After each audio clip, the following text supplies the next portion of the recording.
Hi guys, thanks for watching my video. This is Tarot with me, MysticEve. Today I'm going to be talking about a symbol.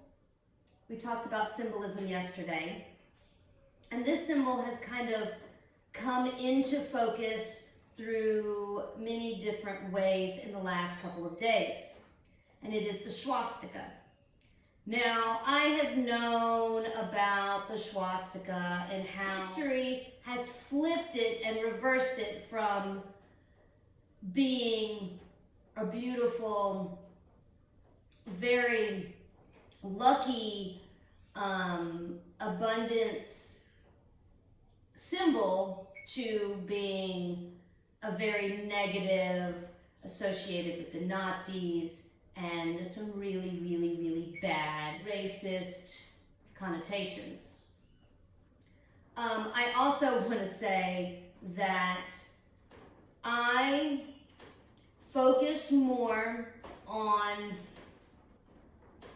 the feelings and the emotions associated with symbolism rather than the scholarly information. So I'm not going to be spewing a lot of dates, and it's not a history lesson here. There are some amazing channels that I recommend. Esoterica is one of them, and I'll put the link above. And the other one, this Robert guy, I can't remember the name, Atlantean, I can't remember the name of the channel, but I'll put his link also right afterwards. And totally scholarly, totally have some amazing historical, real information. So, how the swastika started becoming into focus is that I use the symbol in my yoga dance flow. And then when I was watching one of the videos, it was talking about the history of the swastika before the Nazis fucked it up, right? And so I watched that the other night. It was on Monday. And then during my practice on Tuesday, which is Mars's day, and I went into the pose, I just started crying. Like, I felt it so deeply. This symbol that is such a beautiful representation of movement, of the spiral, of chakras, of the galaxies, of how existence moves, of the wheel of time. All of these emotions wrapped up into one. It's the swing, it's the ever-moving wheel of existence and wheel of time. And how sad it is that it has been just shit on, basically. A big fucking turd. And now, when the majority of humans see this symbol, they think of fear and death and corruption and fucking racism. So, anyway, last night, I have a dream about it as well. My dad was involved. He's gone now. He had red hair. And his lineage, his genealogy was from Spain. Raised in Puerto Rico, but the family moved from Spain. And I mean, that has a lot of stuff that I'm like, I haven't really done all the genealogy, but things are starting to like get associated. Well, he was in the dream as well, which is why I bring him up. And I had an emblem, a gold has a lot of symbolism as well in alchemy, but I had the gold emblem in my hand and I was feeling it, and it was the swastika, and I remember feeling very, I think I was a child. It was very brief, very quick, but it was very powerful. So when I woke up, I'm like, of course I'm writing this down, and I'm like, oh my God. So I've got to, this is the focus of the video, right? It's got to be. I also wanted to talk about the difference in this scholarly historical knowledge and the feelings. One doesn't outweigh the other. Actually, if you possess both, my God, that's the best of the best. But the scholarly information alone doesn't really give you the key esoterically when you're working with magic.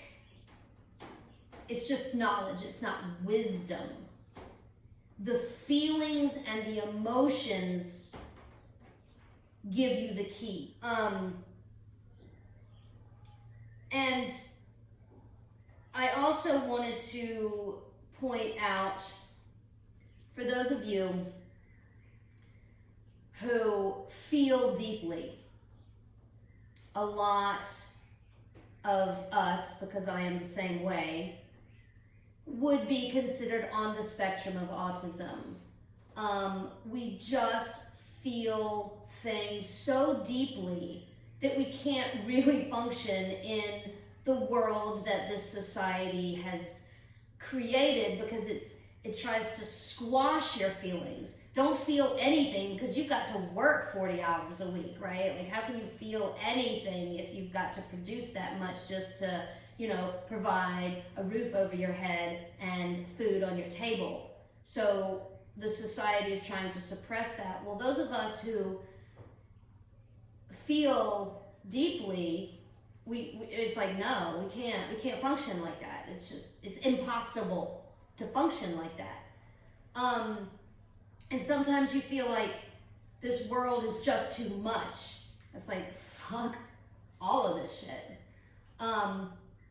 I did too, and I moved to Costa Rica, and basically I'm a hermit, other than the application process for those who want to come experience what I have created and what I experience. What I wanted to point out, if you are like me and you have these deep inner feelings that feel like it's too much, this is a gift. The gift is that this sensitivity gives you the ability to, one, understand symbology, which you have to understand with emotions and feelings, and two, you can feel the planets. The planets have magnetic, energetic personalities and energies that when you get into astrology, you start learning. And they affect us. Now, most people are pretty numb and they have calluses over their whole body and they don't really feel anything. This gift of being so sensitive that you've never allowed that callus to numb you, you have the ability to feel the planets. The motherfucking planets. Seriously. See it as a gift. And when you think that society is too much and, oh, I can't deal with it, fuck society, man. That shit looks like it's pretty much going out of style with the new global awakening. I'm hoping. So, I wanted to get on with the cards, and I wanted to be like, okay, so where are the planets? Speaking of which, because they were in Taurus, most of them, not too long ago, like just chilling in the pasture, getting stoned. And so I look it up, because I mean, I feel them, but I'm still working on knowing where they all are. So no shame in using the computer. All the astrologers do it. So we've got the Moon, Mercury, and Venus all have moved out of Taurus into Gemini. And they're all moving together. They're like arm in arm, you know, skipping down the yellow brick road. And I was like, Gemini, my daughter's Gemini. Most of my lovers have been Gemini. So I'm Libra. So there's a connection there. But when I saw all of these guys and felt all of these guys moving out of Taurus into Gemini, I was like, okay, so now they're not sitting around the table smoking the hookah. They're on the boat swing ride at the fair. And I'm like, whoa, okay, this could get trippy. And then I looked into the Ascendant is also Gemini. Now, in my birth chart readings, when I paint everything out to be a party. And I've looked into the Ascendant and Chiron, which they both are very similar in esoteric astrology, and they have specific medicines and specific clues towards your enlightenment, right? Your Chiron is the wounded healer and connected to shamanism, and your Ascendant is kind of like the constellation that has the most rewards for your path towards enlightenment. And I'm like, okay. So at the party, Chiron is like the shaman that's going around blowing medicine in everybody's faces, which initially makes you puke and barf and feel like you're dying. But it's medicine, so it's going to make you feel better eventually. And your Ascendant is the nurse that's like catering to you, that's taking care of you. And I was like, oh, well, she's in Gemini as well, so no worries. Everybody's on this boat, and the nurse is there to clean up all the puke. So I was like, all right. So let's talk about the cards. Let's see who wants to talk. And the nurse, the Ascendant, wanted to speak. So I shuffle, and I'm thinking about, okay, the Ascendant is the placement in the eastern horizon, the constellation that is rising up, that it's coming into power, that is going to shed light on what you need to learn, right? And I'm like, center, north, south, east, west. In the center, 8 of Swords. Now, 8, I'm like, whoa, there's that swing. That boat is not swinging back and forth. It's going in an infinity sign. Like, it's just swinging, right? And it's a sword, so you're swinging through the air, you're swinging the sword, right? Like a ninja, cutting through all this old karma, cutting through illusions. In the traditional tarot, this is a card that's like, you know, entrapment, or the illusion of being trapped. It's 8 swords holding you in. But in my particular interpretation, of the tarot in my style of divination, this is not painted. I don't ever paint anything out to be negative. I mean, it's all the same anyway once you start practicing non-duality. It's all the same anyway. So 8 is also Mercury. So we've got in the center, we've got cutting through the untruths, communication, Mercury, thinking, because it's air and it's swords.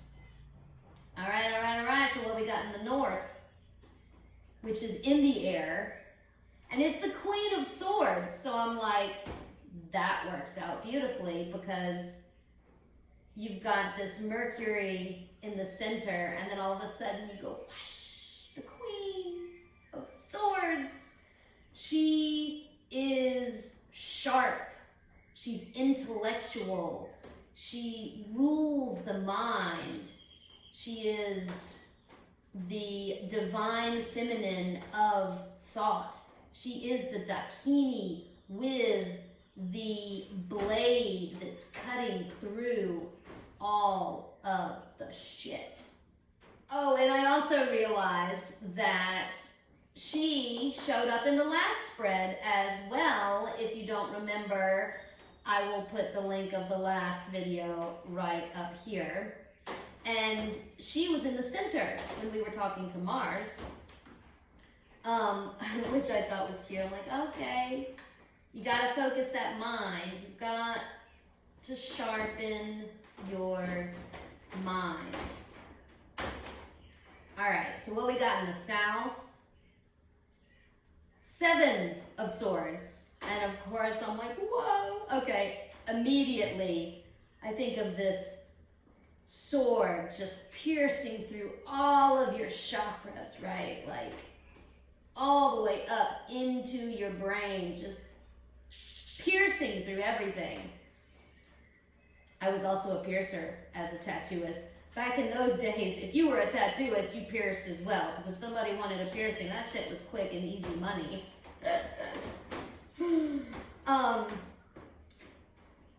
7 is a beautiful number. It is the number of the chakras. It is the number of the planets. It is the number of mystery and of searching and of reaching higher wisdom. Again, with the traditional Aleister Crowley A.E. Waite's interpretation in the tarot, the 7 of Swords is negative. It is like lying and deceit and thievery. So, I mean, I always kind of bring that into account, because when you're dealing with tarot and you're reading the tarot, the energy that has been put into a card, you should always look at that as well, positive and negative. You gotta weigh what you have in your hands. So in the ground, this is in the south, and the number 7 is also associated with Venus, which can be Venus can be very emotional. Love is also associated with pain, with thorns of a rose, with heartbreak. Because if you love, your heart will get broken.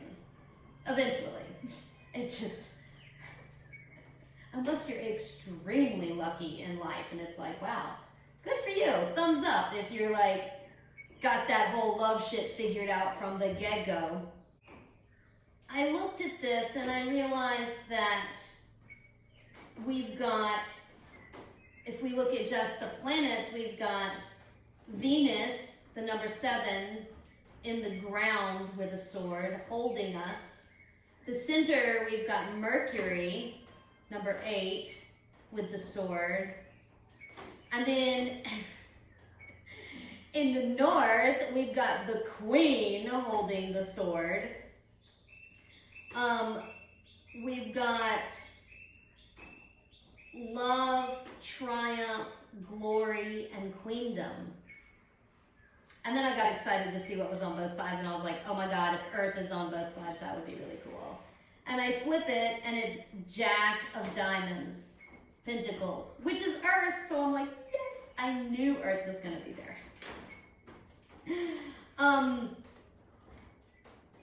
In the east, coming up over the horizon, we've got a kid holding all of the possessions, holding Earth, right? And then I thought, he's the kid with all the toys. He's the kid that built the clubhouse in the woods. He is the kid that I want to play with, right? Like the coolest kid there is. And he's coming up, shedding light on all the shit, being like, yep, we have a meeting at the clubhouse, you guys. We gotta keep it real. So at the end of the day, what's in the west? And I flip it, and it's Ace of Swords. And I was just like, of course it is. Because the kid with the world in his hands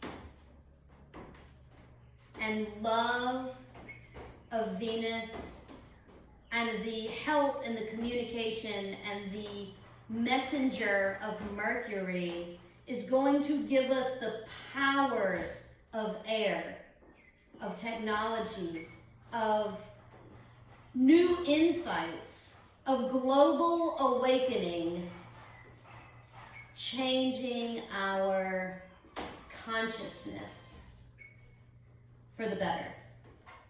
So, yeah, it felt really good. That card spread was amazing. Thank you so much for watching. Don't forget about the surprise link in the description below. I'm like, below. Don't forget. In my pants.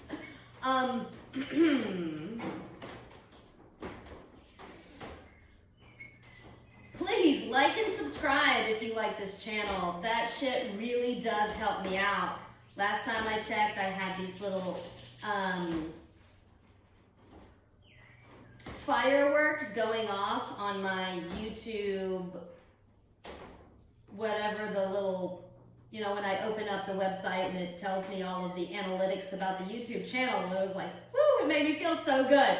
So thank you for all of the people that have already subscribed, and it looks like the channel's doing really well, so I really appreciate all of that. I also have the Patreon account, which I'm gonna get to. I know it's just, I got a lot of shit going on. I'm really working on this. I'm gonna be going on tour in the States in a few weeks, and I'm gonna get all of the really cool stuff to record myself and the microphones, so there won't be all the echo and everything. So I'm gonna upgrade my shit. So stay tuned, and thanks for watching. Take care, and love and light. Ciao.